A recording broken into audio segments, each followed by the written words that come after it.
हाय friends, मैं Meena Pandey. Welcome back to my channel serve with love.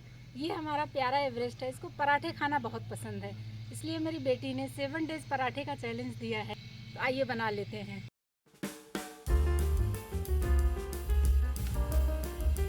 तो friends, आज मेरा वीक पराठा चैलेंज का तीसरा दिन है। तो मैंने स्वीट कॉर्न चूज़ किया है। चीज़ स्वीट कॉर्न का पराठा बना के तैयार किया है। तो आइए बना लेते हैं। तो मैंने फ्रोज़न कॉर्न ले लिया है, इसको मैं रख देती हूँ उबलने के लिए। मैंने कॉर्न रख दिया उबलने के लिए, तब तक मैं उसका आटा बना लेती हूँ। तो मैंने 1 कप गेहूं का आटा लिया है। आप चाहिए तो मैदा ले सकते हो, जो नॉर्मल आटा मैं रोटी चपाती के लिए यूज़ करती हूँ ना, बस वही आटा है ये। थोड़ा सा कसूरी मेथी इसमें डाल देती हूँ। 1/4 टीस्पून अजवाइन ली हूँ, इसको क्रश करके डाल देते हैं। आटे में थोड़ा सा नमक डाल देती हूँ। आटे का टेस्ट फीका ना लगे, इसलिए मैं थोड़ा सा इसमें 2 पिंच के करीब लाल मिर्ची पाउडर डाल रही हूँ। 1 टीस्पून ऑयल डाल रही हूँ। रिफाइंड ऑयल का यूज़ किया है मैंने। सारे मसाले वगैरह आटे में मिक्स कर लेती हूँ। तो जैसे स्टफ पराठे के लिए आटा तैयार करते हैं ना, बस उसी तरीके का आटा ये होना चाहिए। या कोई भी पराठा जब हम बनाते हैं स्टफ वाला, तो आटा उसका एक जैसा ही बनता है। आटे में हमें क्या क्या डालना है वो हम पे डिपेंड करता है। जैसे मैंने इसमें कुछ मसाले डाले हैं, आप चाहिए तो प्लेन आटा गूंद के तैयार कर सकते हो। लेकिन जो हम स्टफ़ करेंगे उसमें मसाला रहेगा, नमक रहेगा, सभी कुछ रहेगा। और जो आटा रहेगा अगर वो प्लेन रहेगा तो खाने में टेस्टी नहीं लगेगा। तो इसलिए जो है, अगर आटे में भी हम थोड़ा सा मसाला वगैरह डाल देंगे ना, तो ऊपर से भी नमकीन और टेस्टी लगेगा, और जो स्टफ़ किए रहेंगे वो तो टेस्टी होगा ही। तो इसलिए मैंने थोड़ा सा आटे में मसाले डाल दिए हैं। तो थोड़ा थोड़ा पानी डाल के इसका मैं एक सॉफ्ट सा डो तैयार कर लेती हूँ। आटा हमारा गूंद गया है, इसको कवर करके 10 मिनट के लिए मैं रेस्ट पे छोड़ देती हूँ। स्वीट कॉर्न मैंने उबाल लिया है और एक पीस ऐसे उठा के ना ऐसे दबा रही हूँ, तो ये देखिए इस तरीके से ये फट जा रहा है।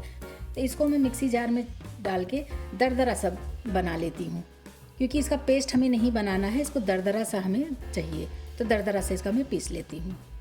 स्वीट कॉर्न को मैंने मिक्सी जार में इस तरीके से ग्राइंड कर लिया है। हल्का हल्का सा दरदरा है, ना ही ये खड़ा है और ना ही ये बिल्कुल पेस्ट बना हुआ है। अभी इसी में मैं 1 हरी मिर्ची डाल रही हूँ, धनिया पत्ती डाल रही हूँ। आपके पास धनिया पत्ती हो तो ज़रूर डालिएगा, नहीं है तो कोई बात नहीं। 1/4 टीस्पून अमचूर पाउडर डाल रही हूँ। 1/4 टीस्पून गरम मसाला पाउडर, 1/2 टीस्पून काश्मीरी लाल मिर्च पाउडर डाल रही हूँ। कॉर्न में ये धनिया पत्ती और मसाले मिला देती हूँ। आप चाहिए तो इसमें लहसुन अदरक का पेस्ट डाल सकते हो, या फिर लहसुन अदरक को ग्रेट करके डाल सकते हो।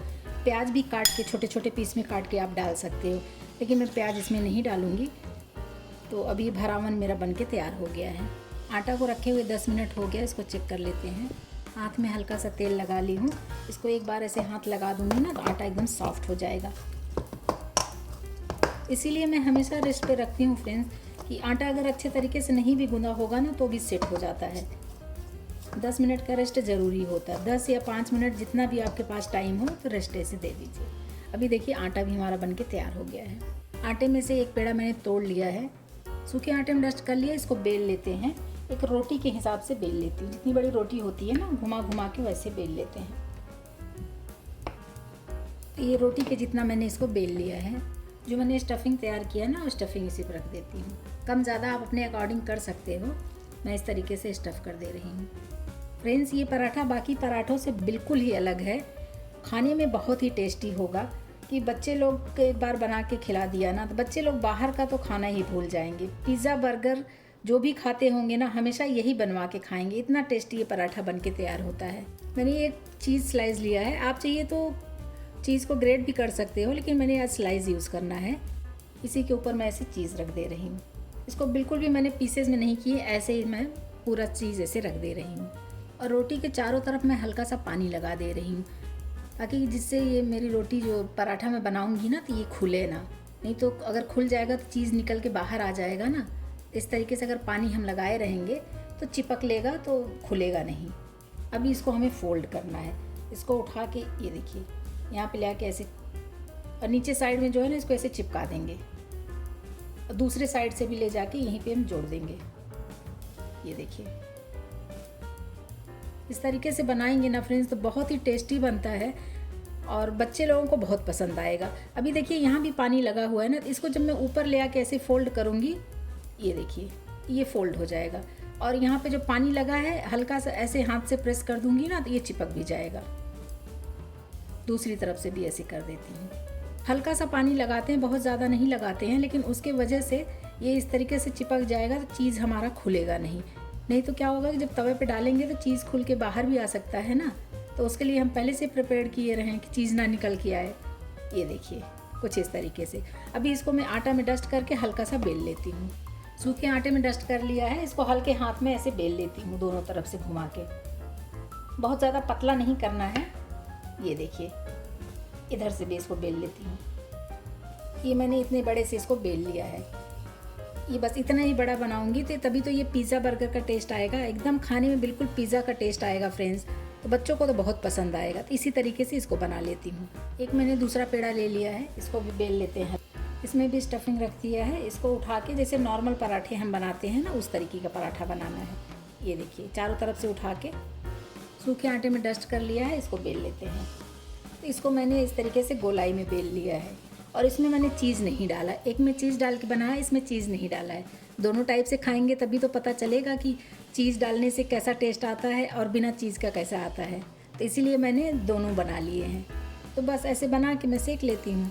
पैन हमारा गर्म हो गया, इसमें जो मैं फर्स्ट पराठा बनाया था ना उसको डाल देती हूँ। पराठे को एक साइड में पलट लेती हूँ। देखिए ये हल्का हल्का सेक रहा है ना, तो दोनों तरफ से हल्का हल्का सेक जाएगा, फिर मैं इसमें तेल अप्लाई करूँगी। दूसरी तरफ भी पलट देती हूँ। देखिए हल्का इसमें स्पॉट्स पड़ गए हैं। तो तेल घी बटर जो भी आपको लगाना है आप इस तरीके से अप्लाई कर दो।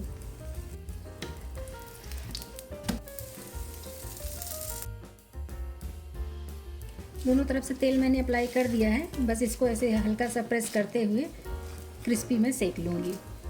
बहुत ही टेस्टी पराठा बन के तैयार होता है फ्रेंड्स। अगर ऐसे एक बार बना लिए ना तो बच्चे लोग पिज़्ज़ा बर्गर खाना छोड़ देंगे। इसमें पिज़्ज़ा का भी टेस्ट आएगा और बर्गर का भी टेस्ट आएगा। पराठा बनाया तो पराठे का टेस्ट तो आएगा ही। देखिए दूसरी तरफ इतना ब्राउन हो गया है और ऊपर से क्रिस्पी भी हो गया है। कॉर्न का पराठा हमारा फूल भी रहा है। तो दोनों तरफ से देखिए एकदम क्रिस्पी करारे हो गया है। तो अभी इसको मैं निकाल लेती हूँ। इसी में एक एक करके सारे पराठे सेक लेते हैं।